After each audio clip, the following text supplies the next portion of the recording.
네, 오늘 소돔 왕과 멜기세덱이라는 제목으로 14장으로 하나님의 말씀 증거하겠습니다. 지난주 말씀 간략하게 먼저 말씀드리면, 아브라함과 롯의 하인들이 가축을 기를 땅을 두고 다투자 아브라함은 약속의 땅을 롯에게 주려는 아주 위험스러운 상황을 만들었습니다. 그러나 롯은 눈에 보이는 좋은 땅, 요단 동편, 즉 가나안의 동쪽 경계, 가나안 땅의 동쪽 경계 밖으로 이동했습니다. 이러므로써 아브라함은 가나안의 경계 안에 계속 머물렀고, 하나님은 다시금 아브라함에게 가나안 땅을 주심에 변함이 없음을 재확인시켜 주셨습니다. 어떻게 보면 아브라함은 가나안 땅에서 자기 무덤, 즉 한 평 정도의 땅밖에 차지하지 못했습니다. 그러나 아브라함은 처음부터 가나안 땅 자체를 바라보지 않았습니다. 가나안 땅이 예표하고 있는 가나안 땅에 세워질 하나님의 나라, 하나님이 지으실 성을 바라보았다라고 히브리서 11장에 그렇게 증언을 해주고 있습니다.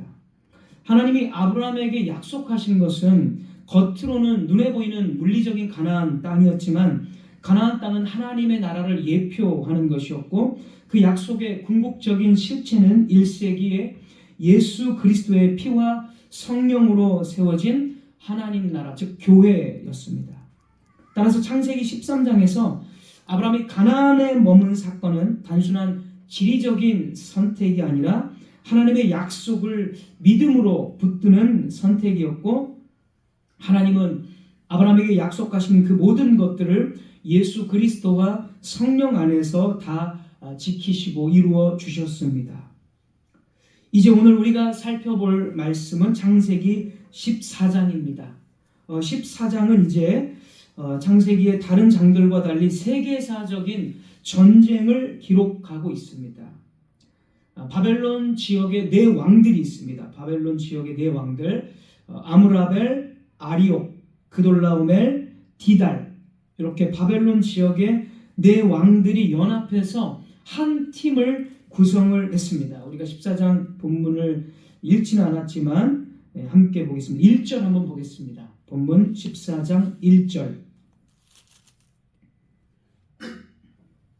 당시에 시날 왕, 시날은 바벨론 지역입니다. 바벨론 지역. 당시에 시날 왕 아므라벨과 엘라살 왕 아리옥과 엘람 왕 그돌라오멜과 고임 왕 디달이, 이렇게 바벨론 지역에 4명의 왕들이 있었습니다. 한 팀으로 연합군을 이루었습니다. 그리고 이 가나안 지역의 왕들과 맞붙은 이제 가나안 경계 이제 동쪽 지역, 경계 밖의 동쪽 지역의 다섯 왕들이 또 연합을 해서 또 다른 한 팀을 구성했습니다. 2절 보겠습니다. 우리 본문 2절. 소돔 왕 베라와 고모라 왕 비르사와 아드마 왕 시납과 스보임 왕 세메벨과 벨라 곧 소알 왕과 싸우니라. 베라, 비르사, 시납, 세메벨, 벨라, 이렇게 이제 가나안 경계 동쪽 지역의 이 왕들이 바벨론 지역의 왕들과 이제 서로 연합군이 되어서 서로 전쟁을 하게 되었습니다. 전쟁의 결과는 바벨론 지역의 왕들의 완벽한 승리였습니다. 소돔과 고모라의 왕들은 패배하고 도망치기 바빴습니다. 14장 1절 확인해 보겠습니다. 14장 1절. 네 왕은 바벨론 지역의 4명의 왕들입니다. 네 왕이 소돔과 고모라의 모든 재물과 양식을 빼앗아 갔다라고 기록합니다. 고대 근동에서 있었던 전 세계사적인 전쟁은 이렇게 바벨론 지역의 왕들의 승리로 끝난 것 같습니다. 그런데 12절에서 성경은 이 전 세계사적인 전쟁을 아브람과 연결짓습니다. 12절 보겠습니다. 우리 보면 12절. 소돔에 거주하는 아브람의 조카 롯도 사로잡고 그 재물까지 노략하여 갔더라. 아브람의 조카 롯이 이 바벨론 지역의 왕들에게 사로잡혀 갔기 때문에 이제 이 전쟁은 아브라함과 관련이 있게 됩니다. 성경이 지금 그렇게 보라고 우리에게 지금 우리를 인도하고 있는 것입니다. 아브라함은 이 소식을 듣고 즉시 롯을 구출하기 위해서 위험을 무릅쓰고 전쟁을 이제 시작하려 합니다. 이때 아브라함의 나이는 상당히 나이가 든 사람이었고 아브라함은 전쟁을 하는 그런 군인 이런 사람이 아닙니다. 또 그는 자기 집에서 훈련시킨 318명과 자신이 동맹한 자들이 이제 3명 있는데 마므레, 에스콜, 아넬 이 정도 한 320명 정도 대략 이렇게 숫자를 다 합해도 얼마 안 되는 그런 숫자밖에 되지 않습니다. 그러나 아브라함은 롯을 구출하기 위해서 위험한 전쟁을 감행했습니다. 놀랍게도 아브라함은 바벨론의 왕들을 이겼고 끝까지 추격해서 모든 빼앗겼던 재물들과 조카 롯을 구출했습니다. 적은 숫자와 전쟁의 사람이 아닌 아브라함이 어떻게 바벨론 지역의 그 강대한 4명의 연합군, 그 연합군들을 물리칠 수 있었습니까? 성경은 이 전쟁의 성격을 드러내주고 있습니다. 20절 한번 보겠습니다. 우리 본문 14장 20절. 너희 대적을 네 손에 붙이신 지극히 높으신 하나님을 찬송할지로다 하네. 대적을 아브라함의 손에 붙였다는 것은 아브라함이 대적을 이겼다라는 뜻입니다. 성경은 이 전쟁이 하나님께서 아브라함에게 대적을 이기게 하셨다라고 말씀하고 있습니다. 아브라함은 당시에 가나안 지역에 사는 가나안 그 왕들에 비해서 굉장히 미미한 그런 가축을 치는 이 족장 정도 미미한 유목민에 불과했습니다. 그러나 그는 하나님의 이름으로 바벨론의 왕들을 이겼습니다. 성경이 강조하는 것은 무엇입니까? 내 대적을 하나님이 붙이셨다라는 말을 지금 한 2번 정도 강조하고 있다는 것이죠. 바로 이 세계사적인 전쟁이 펼쳐졌을 때 아브라함이라는 참 어떻게 보면 군사적으로나 정치적으로는 미미한 사람이지만 이 세계사적인 전쟁 속에서 아브라함의 개입을 통해서 이 세계사가 다 하나님의 주권과 통치 속에 있다는 것을 하나님은 지금 보여주고 계시는 것입니다. 당시에 정말 고대 근동에서 일어났던 굉장히 큰 전쟁 속에서 미미한 유목민 아브라함은 하나님의 사람으로 이 전쟁을 개입했습니다. 그리고 그 전쟁을 아브라함이 승리하게 함으로써 하나님의 이름으로 하나님의 통치가 이 가나안 땅에 앞으로도 일어날 것이라는 것을 미리 암시하고 보여주는 것이죠. 세상의 권력이 이 고대 근동의 세상의 권력이 아무리 크고 강력하다 할지라도 이 가나안 땅에 하나님의 통치가 일어날 것을 하나님의 권세가 세상 권력보다 더 위에 있음을 보여주는 그런 사건이 되는 것입니다. 또한 이 전쟁의 결과로 아브라함은 롯을 구출합니다. 흥미로운 사실은 창세기에서 롯은 아브라함을 통해서 2번이나 위기를 탈출합니다. 아브라함을 통해서 2번이나. 첫 번째는 오늘 본문에서 아브라함이 롯을 구출한 사건이고 2번째는 창세기 18장입니다. 18장에서 이제 소돔이 멸망이 이제 거의 다 임박해서 하나님께서 소돔을 불과 유황불로 완전히 파멸시키고자 할 때 이 아브라함은 누구를 생각합니까? 조카 롯을 생각합니다. 그래서 소돔에도 의인이 있는데 자기 조카 롯이 의인이거든요. 왜냐하면 베드로전서에서 그 신약에서 베드로전서에서 후손가요 아무튼 롯을 의인이라고 이야기하잖아요. 그러니까 아브라함은 의인 롯을 딱 생각하면서 하나님 소돔에 악인들이 멸망당하는 건 정당한 것이지만 소돔 안에 의인이 있는데 어떻게 의인과 악인을 함께 멸망시킵니까? 그것은 하나님의 공의에 어긋나지 않습니다라고 하나님께 중재의 역할을 합니다. 일종의 중보기도죠. 네, 중보기도. 일종의 오늘날 우리가 뭐 다른 사람을 위해서 하는 그런 차원이 아니고요. 아브라함은 그 메시아적인 사람이니까 어쨌든 중재를 합니다. 그래서 하나님께서 기회를 주시고 롯을 그 소돔에서 탈출할 수 있게 하는 거죠. 이렇게 이 아브라함은 중재 역할을 하고 있습니다. 또 창세기 20장 7절은 아브라함에 대해서 이렇게 기록을 하고 있습니다. 창세기 20장 7절 제가 읽겠습니다. 20장 7절 그는 선지자라. 그는 아브라함을 말하는 것입니다. 그는 선지자라. 그가 너를 위하여 기도하리니 네가 살려니와. 아브라함이 선지자적이고 또 메시아적인 인물이기 때문에 메시아를 예표하는 그런 인물이기 때문에 그가 너를 위해 기도하면 네가 산다라는 것은 아브라함이 중재의 역할, 중보자의 역할을 지금 하고 있다는 것을 창세기 기자가 지금 이야기해주고 있는 것입니다. 따라서 아브라함의 중재로 인해서 롯은 2번이나 살게 되었고 아브라함의 중재를 통해서 다른 사람까지도 살 수 있다는 것입니다. 아브라함이 왜 이런 역할을 하고 있습니까? 하나님은 창세기 12장 3절에서 우리가 잘 아는 말씀 아브라함에게 땅의 모든 족속이 너로 말미암아 복을 얻는다 라고 말씀을 하셨습니다. 하나님의 복은 누구를 통해서요? 아브라함을 통해서 또 이제 이런 것들이 더 구체적으로 언약의 역사를 통해서 더 이제 계시가 더 분명해질 때는 아브라함의 자손을 통해서 아브라함의 자손 이삭, 야곱, 뭐 쭉쭉쭉 다윗 뭐 이렇게 해서 결국엔 진짜 아브라함의 자손인 예수 그리스도를 통해서 땅의 모든 족속이 복을 얻을 것이다라고 하나님께서 지금 이렇게 약속을 하신 것입니다.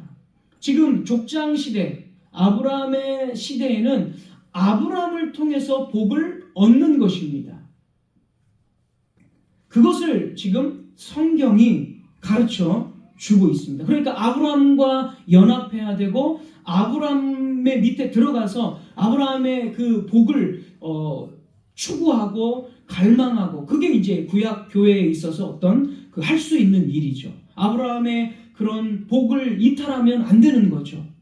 그게 구약 안에서는 언약의 역사가 구약 시대에는 아브라함이나 이삭을 통해서 그런 하나님의 복이 계속 이렇게 흘러갔기 때문에 그렇게 그 시대는 그랬습니다. 그러나 이 모든 것이 이제 신약에서는 아브라함의 진짜 자손인 예수 그리스도를 통해서 언약의 시대가 이제 새 언약의 시대니까요. 1세기는 예수 그리스도 안에서 하나님의 복이 이제 흘러가는 거죠. 이렇게 언약의 역사를 여러분이 잘 파악을 해야 합니다. 어쨌든 이 창세기 이 시대 속에서는 아브라함의 중재를 통해서 하나님께서 복을 흘러가게 하셨다는 것입니다. 바로 예수 그리스도의 그 사역을 예표하는 아브라함을 통해서 그것을 이 창세기에서 지금 14장에서 보여주고 있습니다. 그리고 나서 이제 중요한 장면의 전환이 일어나는데요. 이 전쟁이 끝나고 돌아오는 길에 아브라함이 2 왕을 이제 만나게 됩니다. 그래서 14장의 어떤 결론이 이 2 왕을 만남으로써 이제 결론에 다다르게 됩니다.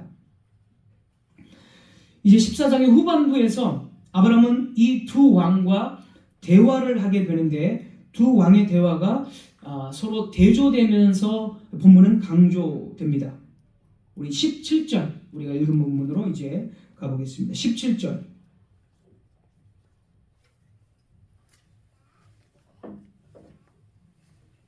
아브라함이 그돌라오멜과 그와 함께한 왕들을 쳐부수고 돌아올 때에 소돔 왕이 사회 골짜기 곧 왕의 골짜기로 나와 그를 영접하였고 먼저 첫 번째 소돔 왕이 있습니다. 소돔 왕은 아브라함을 통해서 구출된 사람이기 때문에 아브라함을 맞이했고 그에게 소돔의 재물들을 다시 다 찾아왔거든요. 아브라함이 성경의 기록을 보면 그래서 이 소돔의 왕이 사람은 내가 다시 우리 소돔의 그 도시국가니까 그 사람들은 내가 취하겠지만은 당신이 찾아온 이 소돔의 재물들은 당신이 다 가져라. 일종의 보상이다. 이렇게 하면서 다 가지라고 제안을 했습니다. 그런데 이 소돔의 재물들을 가지라라는 말은 단순한 어떤 선물이 아닙니다. 이것은 연합과 동맹을 제안하는 것입니다. 소돔 왕은 전쟁의 이 패자였지만 자신의 이 국가의 재물들을 아브라함에게 주면서 당신과 내가 좋은 관계, 당신과 동맹을 맺어서 이 땅 가운데 우리가 함께 협력해서 살고 싶다. 이런 동맹 제안을 한 것입니다.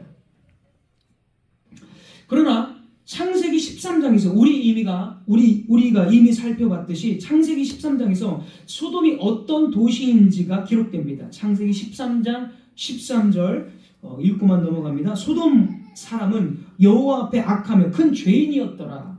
소돔은 죄악의 도시, 다 알고 계시죠? 죄악의 도시입니다. 롯은 13장에서 롯은 소돔의 죄악된 모습을 상관하지 않고 눈에 봤을 때 기름지고 물든 동산 같은 그런 기름진 모습을 보면서 소돔 땅에 거주했지만 아브라함은 롯과 반대로 소돔 왕의 동맹 제안을 단번에 끊어버립니다. 23절 한번 보겠습니다. 우리 본문 23절. 네 말이 내가 아브라함으로 치부하게 하였다. 치부, 부자가 되게 했다. 뭐 그런 의미죠. 네 말이 내가 아브라함으로 부자, 치부하게 하였다 할까요? 네게 속한 것은 실 한 오락이나 들매끈 한 가닥도 내가 가지지 아니하리라. 아브라함은 자신이 부자가 된 것이 소돔 왕의 호의 때문에 부자가 되었다라는 말을 들을까봐 아예 아무것도 가지지 않겠다는 것입니다. 소돔 왕이 주겠다는 그런 재물과 소돔 왕과의 연합은 아브라함에게 달콤했을 것입니다. 그것은 아브라함을 더 강하게 하는 것이었고 소돔 왕과 동맹을 맺는다면 아브라함은 가나안 땅에서 위험을 마주했을 때 아주 큰 힘이 되었을 것입니다. 그러나 아브라함은 이 모든 것을 왜 단번에 거절했습니까? 아브라함에게 진정한 힘은 사람의 동맹이나 재물이 아니라 22절 천지의 주제시요 지극히 높으신 하나님 여호와께로부터 오는 것이었습니다. 그는 세상의 권력과 이익에 기대지 않고 오직 하나님만을 자신의 보호자이자 공급자로 삼는 그런 신앙의 고백을 한 것입니다. 그렇게 아브라함은 소돔 왕의 제안이 아닌 이제 두 번째 왕 하나님의 제사장 멜기세덱이 전한 그 복을 받아들였습니다. 두 번째 왕이 우리 18절 한번 보겠습니다. 우리 본문 18절.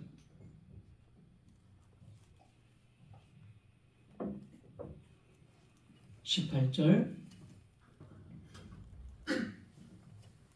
살렘 왕 멜기세덱이 떡과 포도주를 가지고 나왔으니 그는 지극히 높으신 하나님의 제사장이었더라.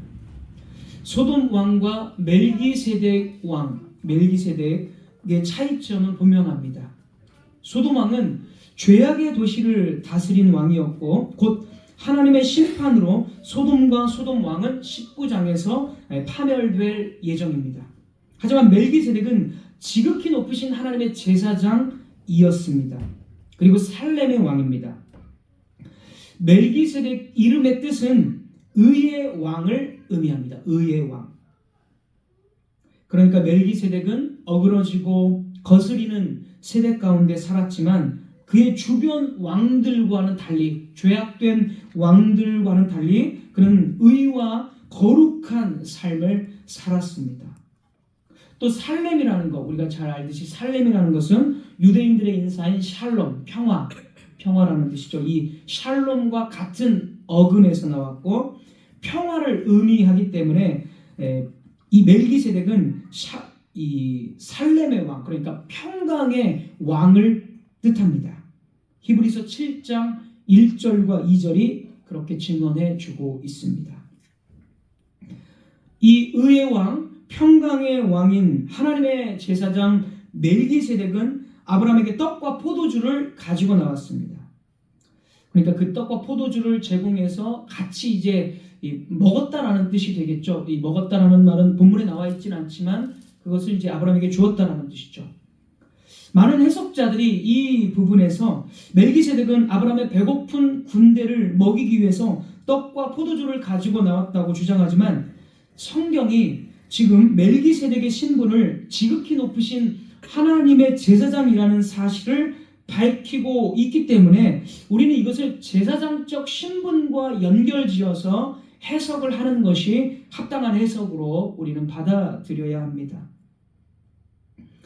멜기세덱이 준 떡과 포도주는 군대의 배고픔을 채우기 위한 것이 아니라 제사장으로서 떡과 포도주를 공급한 것입니다. 자, 레위기 2장에 따르면 제사장은 곡식을 고운 가루로 빻아서 하나님께 제사를 드립니다. 이게 이제 소제라고 하죠. 곡식 제사, 유일한 곡식 제사, 5대 제사 중에 유일한 곡식 제사 소제. 이 곡식을 아주 부드럽게 빻아서 그것을 이제 하나님께 제사 드리는 겁니다. 이때 이 제사장은 제사를 드리고 남은 것은 자신의 몫으로 가져갑니다. 레위기 2장 3절에 나옵니다. 2장 3절. 그러니까 아론과 그의 후손들 제사장들에게 다 이 남은 이 곡식 제사의 그 떡으로 이제 먹는다는 거죠. 제사장들이.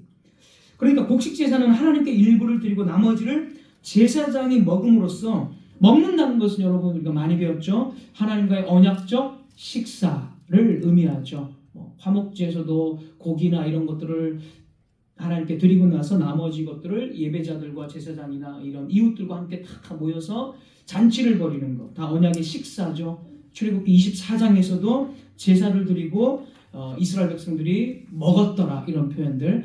언약을 출애굽기에서 맺고 19장부터 24장까지 언약을 맺고 이제 하나님 앞에서 먹고 마시는 것, 바로 언약의 식사를 의미합니다.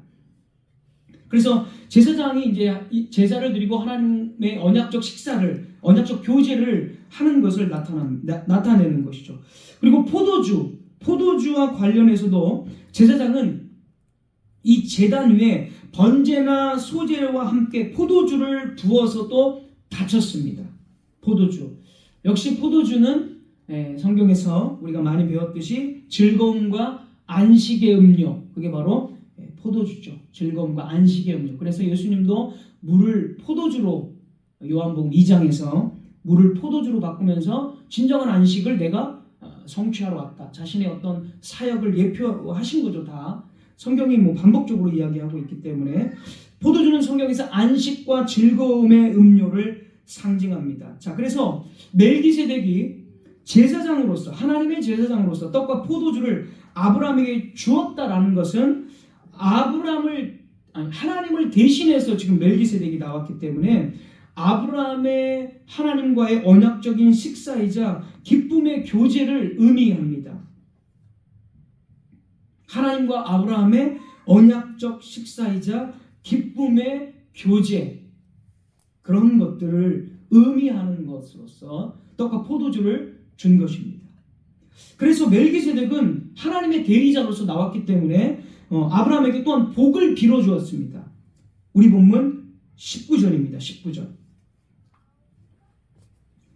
하나님의 대리자로서 떡과 포도주를 주었고 그것은 하나님과 아브라함의 언약적 식사이자 교제, 기쁨을, 안식을 의미하고 또 그것뿐만이 아니라 아브라함에게 복을 빌어주었다는 것입니다. 19절. 그가 아브라함에게 축복하여 이르되 천지의 주제이시오 지극히 높으신 하나님이여 아브라함에게 복을 주옵소서. 아브라함을 축복해 주는 것은 창세기 12장 2절, 아주 유명한 구절. 하나님께서 아브라함에게 너는 복이 될지라 라는 말을 떠오르게 합니다. 너는 복이 될지라. 그 말씀을 떠올리게 하면서 이 멜기세덱은 하나님께 아브라함에게 복을 주시라고 간청을 했습니다. 그러니까 하나님은 제사장 멜기세덱을 통해서 아브라함에게 대신 말씀을 다시 한번 해주시는 거죠. 12장 2절 3절에서 하셨던 너는 복이 될지라 이 말씀을 멜기세덱을 통해서 다시 한번 이야기해 주시는 거죠. 언약의 말씀을. 네가 전쟁에서 이긴 것은 너의 힘이 아니라 바로 이 모든 권세를 권세 위에 있는 바로 하나님의 은혜, 하나님의 통치 때문이고 내가 너를 복의 근원으로 세웠기 때문이다라는 사실을 멜기세덱을 통해서 다시 보여주신 것입니다. 아브라함은 이것을 당연히 알았죠. 당연히 알았기 때문에 그에게 11조를 바친 거잖아요. 아브라함은 소돔 왕이 제안한 복이 아니라 하나님과의 언약적 교제, 영원한 언약의 복을 선택했고 그리고 그 멜기세덱을 하나님의 제사장으로 인정했기 때문에 멜기세덱에게 11조를 바쳤습니다. 나중에 시간이 흐르고 모세에 의해서 율법이 선포되었을 때 이스라엘 백성들은 제사장들을 위해서 11조를 바치죠. 그래서 아브라함은 멜기세덱에게 11조를 바쳤다는 이 행위는 그렇기 때문에 멜기세덱을 정말 하나님이 보내신 그 제사장으로 인정하는 행위이고 자신의 승리와 소유가 하나님께 있다라는 그런 믿음의 또 행동이고 또 하나님의 대표자로 세워진 제사장을 통해서 하나님께 영광을 돌리는 예배적인 행위가 되는 것입니다. 굉장히 중요합니다. 하나님의 제사장으로서 나와 있다는 것을 인정한 것이고 승리와 소유가 다 하나님께 속해 있다는 고백, 또한 하나님의 대표자로 세워진 제사장을 통해서 하나님께 영광을 돌리는 예배적인 행위였다는 것이죠. 이렇게 이 언약의 역사 속에서 아직 언약의 역사가 초기의 역사이기 때문에 하나님의 이 복이라는 것이 이 시대에는 아브라함 이 족장 시대에는 멜기세덱이라는 제사장을 통해서 이 복이 나타났습니다. 그러나 히브리서 7장을 우리가 봤을 때 히브리서 7장이 멜기세덱을 계속 언급해주고 있기 때문에 우리는 이 말씀의 성취를 이제 신약에서 찾아야 합니다. 히브리서 7장 전체는 바로 우리 구주 예수 그리스도께서 멜기세덱과 같은 하늘에 속한 하나님의 제사장이라고 말합니다. 히브리서 7장이.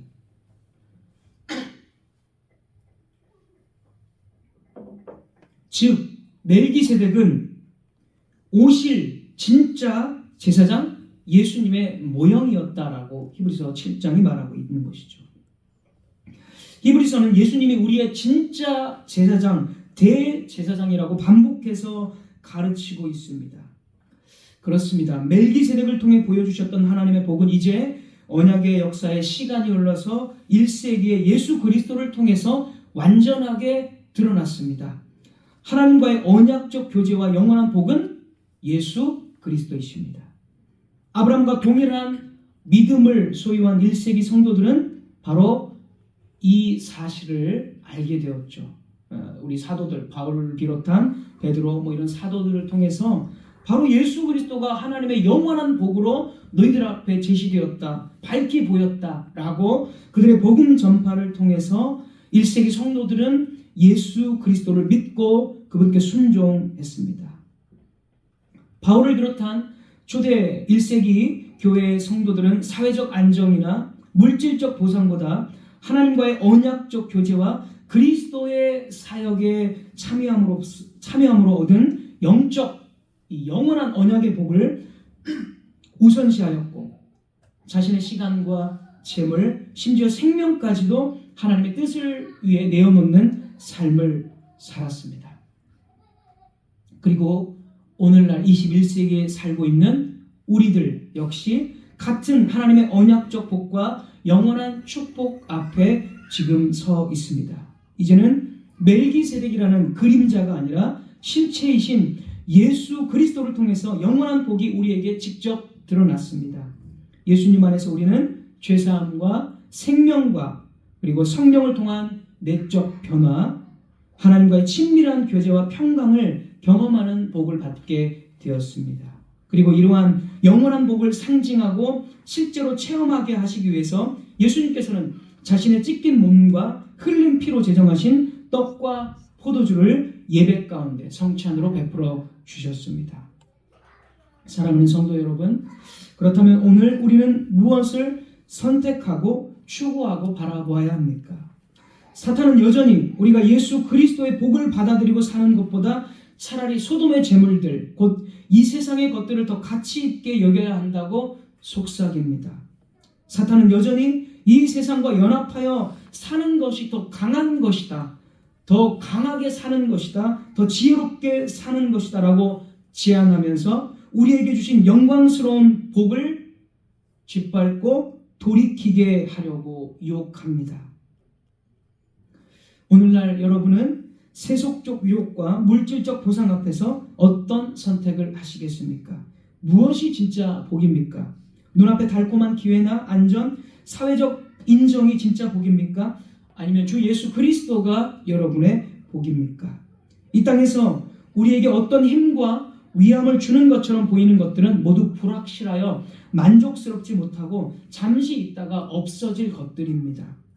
그럼에도 사람들은 끝내 날아가 버릴 것들을 삶의 최우선 목표로 삼으며 예수 그리스도를 거절합니다. 하지만 세상의 결말은 곧 비참과 곤궁입니다. 세상은 소돔처럼 멸망할 것입니다. 하나님의 심판 가운데 던져질 것입니다. 그러나 그리스도 안에서 주어지는 복은 전혀 다른 차원의 생명, 곧 하나님 자신이 우리 안에 계시고 우리와 더불어 사는 영원한 복입니다. 주님 안에서 우리는 더 이상 비참과 곤궁이 아니라 기쁨과 평강입니다.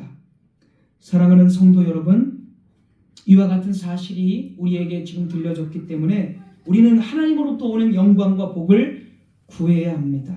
우리 자신을 주 예수님께 맡기고 그분께 기도하며 그에게 도움을 청하며 비록 보이지 않는다 할지라도 최선을 다하여 하나님을 구하고 영화롭게 할 수 있음을 애씀으로써 우리는 언제나 하나님을 주목해야 하고 하나님으로부터 오는 영광을 구해야 합니다. 그와 같이 할 때 하나님께서는 저와 여러분에게 하나님의 놀라운 복과 영광을 주실 것입니다. 그 하나님의 복과 영광은 세상과 다릅니다. 그것은 마치 여러분의 가슴에 벅차오르는 화평한 느낌처럼 다가올 것이며 이전의 고통과 긴장이 물러가고 행복과 기쁨이 여러분의 존재에 흘러넘치기 시작할 것이며 이전에 여러분이 쓰러지고 실패하던 곳에서 승리할 것이며 비록 사람들이 여러분을 비웃고 조롱한다 할지라도 여러분 자신이 하나님께로부터 오는 영광을 받으며 하나님께 사랑받고 있다는 사실을 알게 될 것입니다. 사랑하는 성도 여러분, 찾으십시오. 그 영광을 구하십시오. 우리는 아직도 그리스도를 알아가는 것에 있어서 부족합니다. 그분 안에 있는 복에 대해서 아직도 너무 가볍게 생각합니다. 우리는 너무 자주 그리스도의 영광을 스쳐 지나갑니다. 그분 안에 감추어진 하늘의 보화를 매일 듣고도 그것을 그저 일상의 배경처럼 흘려 보냅니다. 십자가의 그분의 사랑이 얼마나 깊은지, 부활의 능력이 얼마나 실제적인지, 그리스도 안에서 우리에게 주어진 기업이 얼마나 풍성하고 영광스러운지를 묵상하기보다 눈앞의 작은 만족과 즉각적인 결과에 더 마음을 빼앗깁니다. 우리는 그분의 영광을 지나치며 세상에 반짝이는 모조품에 눈을 돌립니다. 그리스도의 피와 성령의 능력으로 죄와 사망에서 벗어나고 하나님을 아버지라 부르는 특권을 가졌음에도 불구하고 그리스도의 영광을 뒷전으로 하고 세상의 삶에 도취되어 살아가고 있는 모습이 얼마나 안타깝습니까? 이 세상의 안정과 행복을 추구하느라 영원한 하늘의 복을 놓치는 일이 없도록 하십시오. 이 세상에서의 보상이 여러분의 미래를 발목 잡지 않도록 하십시오. 그리스도께로 돌이킵시다. 우리의 복은 하늘의 하나님 우편에 좌정하신 그리스도께로부터 흘러나옵니다. 그리스도께서 천지의 주제시다는 것과 세상이 주는 것보다 그리스도께서 주시는 복이 더 안전하고 영원하다는 것을 기억하고 믿으시기 바랍니다. 그 복은 지금도 우리를 부르고 있습니다. 너희는 소돔의 재물을 취하겠느냐? 아니면 그리스도 하나님을 취하겠느냐? 그 부르심 앞에서 저와 여러분은 오늘 다시 한번 대답해야 합니다. 주님, 당신 한 분만으로 만족합니다. 기도하겠습니다. 하나님